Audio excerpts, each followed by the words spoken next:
kay Bumuet at si Esmerna magpaiwan po. Bakit natin sa klase ko? Kasi po, ma'am, tinutunan ko po yung magulang ko po nagtrabaho po sa COVID po, ma'am. Okay lang man natulong ka sa parents mo, pero huwag mo rin pabayaan yung pag-aaral mo. May time din na tumulong ka sa parents mo, ay meron din tayo sa pag-aaral. Kasi pwede mo din, ma'am. O sige, pwede ka na umagal. Salamat po.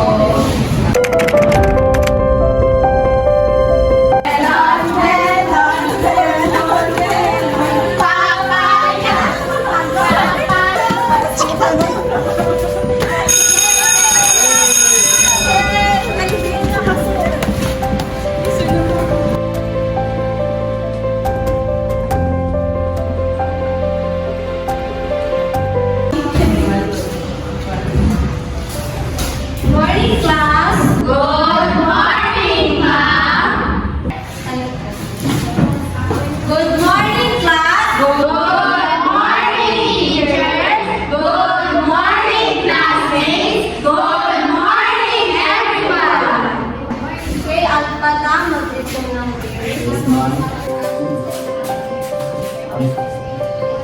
Okay, thank you. Gusto niyo ba ng energizer? Ulit? Gusto niyo ba?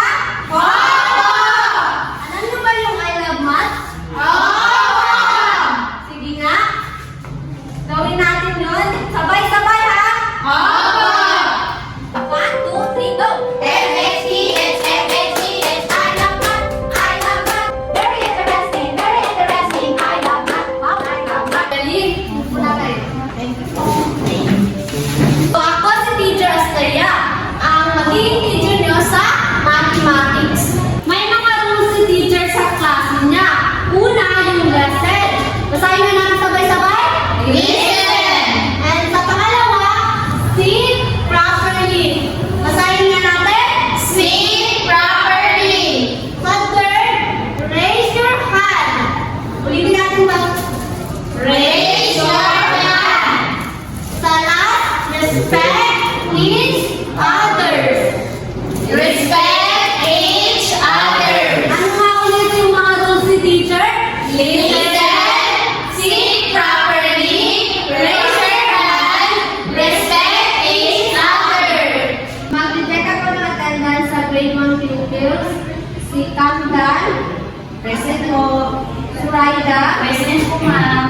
Walid, Absent po, ma'am. Mentan, Present, ma'am. and sa grade 2 pupils, Dampas, Present, ma'am. Dilimbangan, Present po. Mantong, Makauna, Absent, ma'am. sa grade 2, bakit absent lagi si Makauna? Ma'am, naglasagin po, ma'am. Okay, grade 1, sino nakakalala sa last meeting na discuss natin? Okay, Mentan? Ma'am, tungkol sa counting po. Sige nga, magbilang tayo ng 1 to 10. Wanna thank you? 1, 2, 3, 4, 5, 6, 7, 8, 9, 10. Grade 2 pupils, ano naman yung topic na i-discuss natin last meeting? Okay, Paloma? Ma'am, tungkol po sa basic addition. Ano nga yung basic addition? 1 plus 2 equals 3. Very good! How about this? 3 plus 1 was 4. Okay, mahusay! Grade 2 pupils. Sa grade 1, wala na kayong tanong? Wala na po. Sa grade 2, Wala na po, ma'am. magkakaroon tayo ng activity. Handa na ba kayo? Hindi na, handa na ba kayo? Okay, class, may kukwento si teacher. Makinig kayo, ha? Namalengke si Dampas, bumili ng apple na dalawa. Dalawa. Ano nga yung dalawa? Apple. Ngayon, nakasalubong niya si Suraida na bumili ng apple na 4.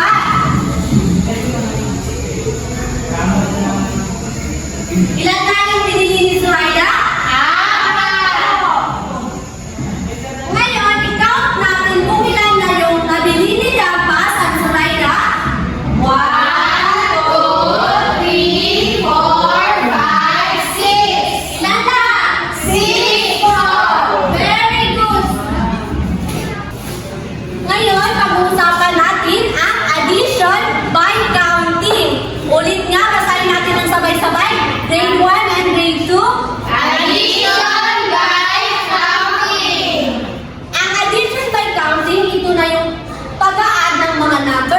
Example dito yung 1 plus 5 equals 6. Yun ang tinatawag na addition. So, sino yung gusto ng ice cream sa grade 1 and grade 2? Kami po lahat. Masarap. So, dito, bibigyan ko sa grade 1 ng 3 ice cream. 2, 3. Tapos sa grade 2, bibigyan ko din ng 3 ice cream. 1, 2, 3. Ilan na yung binigay ko na ice cream sa grade 1 and grade 2? Bilangin natin. 1, 2, 3, 4, 5, 6. Ilan nga? 6 ice cream. Yun yung tinatawag na addition by Counting. Yung gustong mga ice cream sa grade 1. Okay, okay na. Punta ka dito, Sarah. 1, 2. Dalawa po, ma'am. Okay, sa grade 2. Paloma. Ma'am, tatlo po ang gusto ko na ice cream. 1, 2, 3. So, ilan yung gusto ni Rohaina and Paloma na ice cream? Bilangin natin ng sabay-sabay. 1, 2, 3, 4, 5. Ilan sa 5 ice cream. Okay, very good. Okay, class, naiintindihan ba yung addition by counting? Okay nga, kung naiintindihan nyo ang ating tinalakay niyo yung araw, magbibigay ng number si teacher. Then, sasabihin nyo kung tama ito or mali. Okay po? Sige, 2 plus 2 equals 4. Tama ba? Paano naging tama? Bilangin daw natin.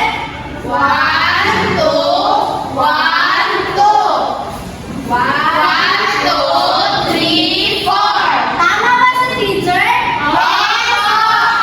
Okay, nandito yung addition by counting. So ito, 2 plus 1 equals 4. Tama ba si teacher? Mali po. Ano mali si teacher? Yan natin. 1, 2, 1. 1, 2, 3. Mali ba si teacher? Oo. Okay, mali si teacher. Nandito yung addition by counting. So, naiintindihan na yung addition by counting natin?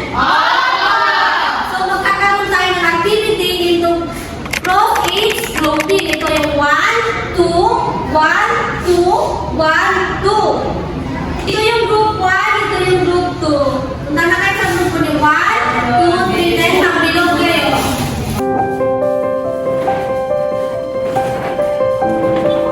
Nasa group ko na ba? Marinig, nasa group ko na ba? So, ngayon, tumingin kayo kay teacher. May activity si teacher. Then, solve the problem. Yung mga box, yung sagot, ididikit lamang dito. Then, pagkatapos nyo, ididikit din dito sa harap yung mga sagot nyo. Maliwanag po? Okay. Sana group 1. Sana group 2. Bibigyan ko kayo ng 5 minuto na sagutan ito.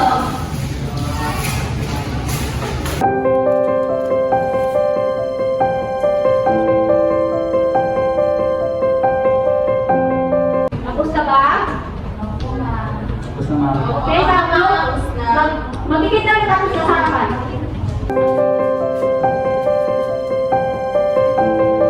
Okay, tapos na. So ngayon, tingnan natin kung tama yung sinod nyo na numbers. Group 2 ito. Group 2, dito ang group 1. So sa group 1 tayo. Tama ba?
nasa low score sila. So, magkakaroon tayo ng third tutoring. Ang grade 2 and grade 1. Sa grade 2, tuturuan niya yung grade 1. Kidapa, tuturuan niya si Zuraida.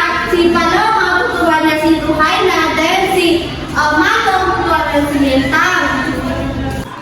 Okay, sa grade 2, punta kayo sa grade 1. Sino tuturuan niyo sa grade 2?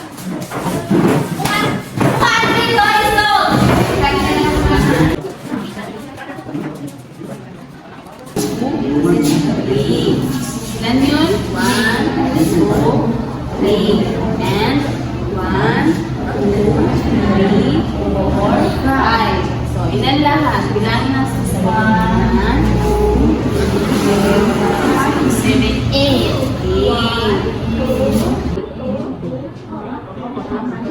Na? O, tingnan natin kung tama yung tinuro sa grade 2 sa grade 1. Nakita natin ito. 3 plus 5 plus 8. Sino yung makakabili sa akin grade 1 naman? Okay, sabi ko sa Sumaya. So, ngayon Sumaya, bakit ito naging 8? Kasi ma'am, yung 3, paging plus na 5, ay naging 8. Okay, very good. Tama ba ito Sumaya? Sige nga, tingnan natin. Tama ba siya? 1, 2, 3, 4, 5, 6, 7, 8. Since naturuan na yung grade 1 at alam nila kung paano ito isuot, magpunta muna kayo sa practice sheet nyo. Ano practice sheet? Kung makakuha nyo, then nag-review ako activity na sasagutan nyo.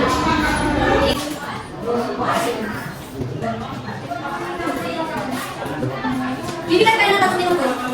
Para sa tamang base ang nakatagot. Fingers up. Pansar na yung mga sagot nyo. Okay, tingnan natin kung tama yung mga sagot nyo.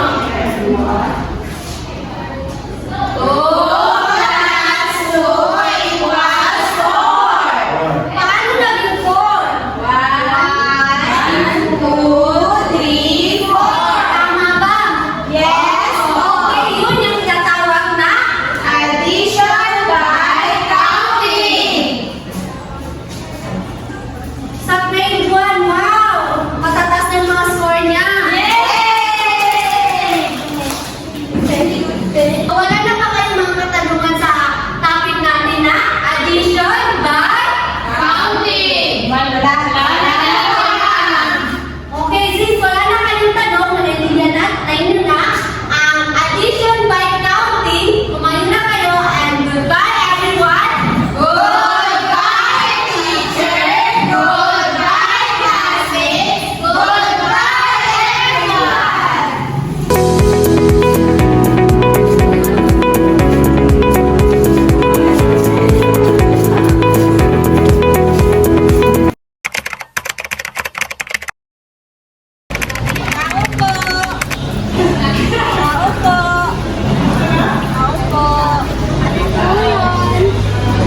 Ay, ikaw po pala yan, ma'am. Ma'am, bakit po kayo andito, ma'am? Tatanong ko sana kung bakit natin kasi ma'am, tinulungan ko po magtanim po ng pala yung magulang ko po, ma'am. Next time ha, pag absent ka, pilitin mo pumasok sa klase ko kasi lagi kang absent sa klase ko. Ito, ma'am.